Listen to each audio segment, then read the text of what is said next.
અત્યારે હું મજા માણી રહ્યો છું કુદરતના સાનિધ્યમાં અને આ જગ્યાએ તમે આવશો જ્યારે પણ ત્યારે 12 માસ તમને આ જગ્યા આ રીતે જ ખીલેલી જોવા મળશે. મારી પાછળ જે સુંદર નજારો જોઈ રહ્યા છો તે શહેરના ઘોંઘાટથી દૂર છે અને મનને શાંતિ પહોંચાડે એવી જગ્યા છે.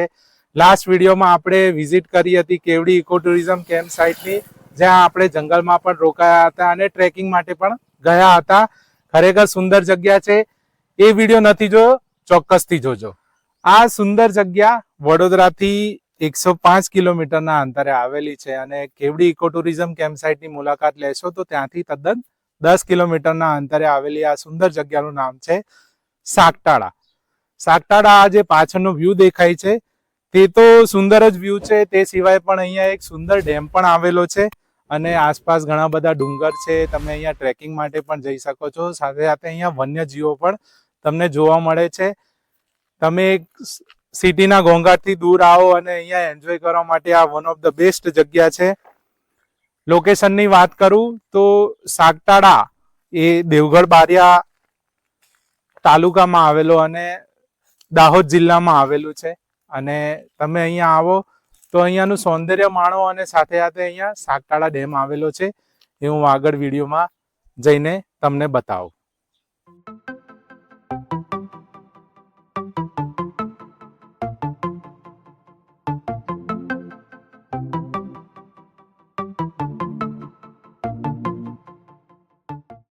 મેઇન રોડ ઉપર પાર્કિંગ કરીને તમે થોડુંક આગળ ચાલીને આવશો તો તમને મારી પાછળ જે ડેમ દેખાય છે તે જોવા મળી જશે. લેન્ડમાર્ક તરીકે અહીંયા પાસે જ એક પાણીની ટાંકી પણ આવેલી છે. તે તમે લેન્ડમાર્ક તરીકે કન્સિડર કરી શકો છો. સાગટાળા ડેમ એ ખૂબ જ સુંદર લાગે છે જ્યારે મોન્સૂનમાં ઓવરફ્લો થાય છે. ખરેખર તે જગ્યા જોવા જેવી હોય છે અને અહીંયા પાસના જે ખેતર મેં બતાવ્યા હતા એ અત્યંત ગ્રીનરી એકદમ જોવા મળશે અને તમે અહીંયા સુંદર રીતે ફોટોગ્રાફી પણ કરી શકો છો. અને એક ખાસ વાત એ કહું કે આ ડેમની પાસે એક ઇકો પોઈન્ટ છે.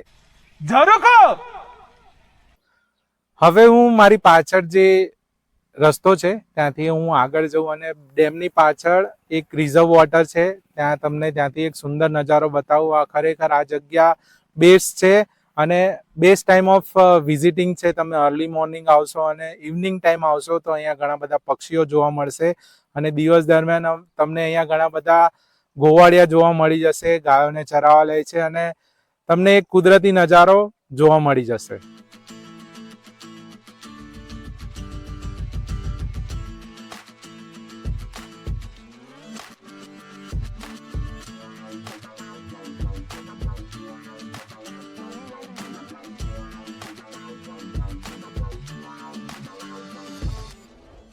નીચેથી તારે આપણે ઉપરની તરફ આવીએ તો આ જુઓ અહીંયા પૂરું રિઝર્વ વોટર છે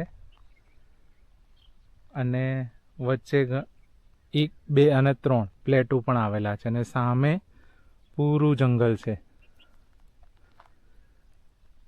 અને પાણી પણ અહીંયા તમે જોશો તો એકદમ ક્લીન છે.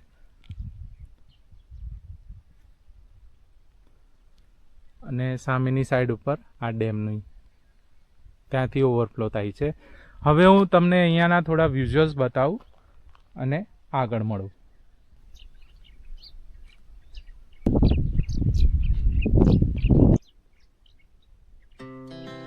Our hearts beat to the city streets. We began to feel the fire. We rise like tall buildings as the chemicals they take us higher. The night's young and it's just begun as she puts her hand in mine. આશરે કલાક થઈ ગયો મને હું આ જગ્યા ઉપર બેસેલો છું. મન નથી માનતું અહીંયાની સુંદરતા જોઈને અહીંયાથી ઊભું થવાનું. એક વાત ખાસ એડ કરું તો અહીંયાથી થોડી દૂર તમે આગળ જશો તો ફોરેસ્ટ રેસ્ટ હાઉસ પણ છે. ત્યાં પણ તમે બેસીને આરામથી પિકનિક માટે જો આવ્યા છો ફ્રેન્ડ્સ અને ફેમિલી સાથે તો ત્યાં પણ એન્જોય કરી શકો છો. અને આ ડેમની તદ્દન નજીક આવેલી જગ્યાઓ પર પણ તમે બેસીને એક નિરાંતની પળ ગાળી શકો છો. જ્યારે પણ ફ્રેન્ડ્સ અને ફેમિલી સાથે અહીંયા આવો તો એક વાતનું ખાસ ધ્યાન રાખજો, અહીંયા આસપાસ કોઈ પણ શોપ નથી. તો તમે જે ખાવાની સામગ્રી હોય અને પાણીની વ્યવસ્થા જાતે લઈને આવજો. અને હા, પ્લીઝ અહીંયાની વિઝિટ અમારા વિડીયો જોઈને તમે કરો છો તો પ્લીઝ અહીંયા ક્યાંય પણ કચરો ના ફેલાવશો. આ સુંદરતાને જાળવવામાં તમે પણ મદદરૂપ થઈ શકો છો. હવે હું આ વિડીયોને અંત આપીશ. આશા રાખું છું કે આ વિડીયોમાં આપેલી ઇન્ફોર્મેશન તમને ગમી હશે. જો વિડીયો તમને ગમ્યો હોય તો વિડીયોને ચોક્કસથી એક લાઇક આપો. તમારા ફ્રેન્ડ્સ અને ફેમિલી સાથે અવશ્યથી શેર કરો ને આ જગ્યાની મુલાકાત લો. અને આવા જ અવનવા વિડીયો જોવા માટે અમારી ચેનલને સબસ્ક્રાઈબ પણ કરી દેજો.